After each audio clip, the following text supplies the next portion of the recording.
Well, U.S. stocks continued to tumble as the world begins to settle in on a new trade war. The Dow lost more than 1,300 points in the last 2 days, and this is as new tariffs from President Trump are now in effect. They're impacting our top trading partners, so we're seeing 25% on all of the Mexican and Canadian imports, 10% on Canadian energy, and now 20% on Chinese products. But as this trade war starts, some are asking, why is this happening?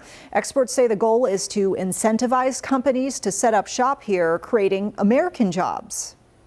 And that can help. That can generate benefits, because if you're a company located, say, in Europe and you want access to the U.S. market, well, you can sell your products more cheaply if you locate and manufacture those goods from within the United States. Now, some are opposing this idea of tariffs. WCNC Charlotte's Austin Walker is joining us live after speaking with some experts and some business owners. What are you hearing?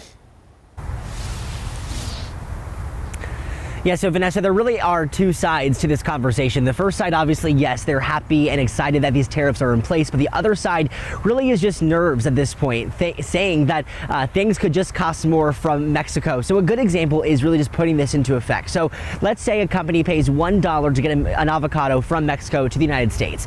Now under the tariff, it'll be $1.25, and they say that potentially Mexico could just raise the prices of avocados altogether. So the person that's going to be really impacting is the consumer. Maria Sorto has always had big dreams.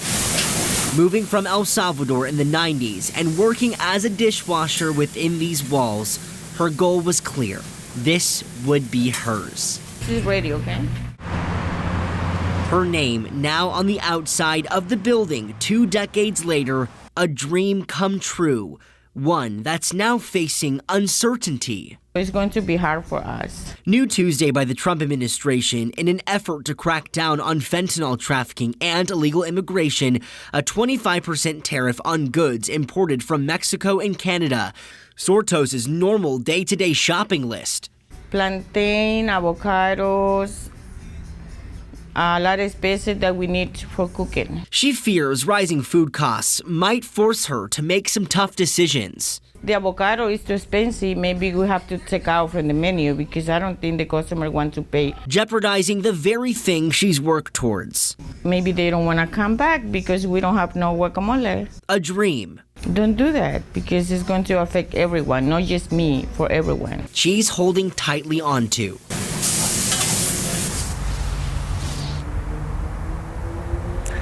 Yeah, so let's explain some of these actual industries that could see these impacts of higher prices because of these tariffs. Now, looking at Canada first, the first one really is lumber. So obviously, as housing markets here in the U.S. continue to grow, more houses are being built. So that's just one thing. Also, milk and fish, that's coming from Canada. Mexico, let's talk about produce or tequila, beer, any of those type of products. And finally, China, that is technology and tech industry. So there's 3 different ways that we can be looking at this. Obviously, both sides of the coin, but one of the questions I was told today, or what was told to me by an economics expert, was it's really how you look at this, and is the risk worth the reward? All right, Austin, thank you so much for breaking all of that down. And of course, we could learn more about this new trade war tonight when President Trump addresses a joint session of Congress. That's happening at 9 p.m. We will carry that full address on our streaming platform, WCNC Plus. You can add WCNC Plus to your TV and watch for free.